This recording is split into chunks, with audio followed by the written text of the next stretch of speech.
ficilada aad samaysaa waxa ay si rasmi ah u go'aaminayaan inta aad la sii joogi doonto qofka aad kula dhaqmayso.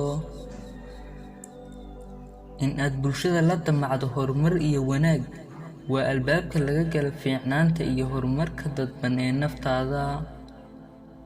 xaasidku waa mid aad loola yaabo, waayo qof kale wax uma ogola, isaguna kuma dadaalayo horumarka naftiisa. ha u malaynin in aad ku guulaysanayso guuldarooyinka dadka ee qof waliba weydii talo, qof walibana waxa uu kuu sheegi doonaa safxad gooni ah. maxaa ka xun in marka aad xumaan ku jirto qofka kaa oodhinaya aad u aragto inuu damacsan yahay jabkaaga iyo guuldarradaada? aan isla fahanno horta guushu waxa ay ku bilaabantaa wadatashi iyo go'aan adag.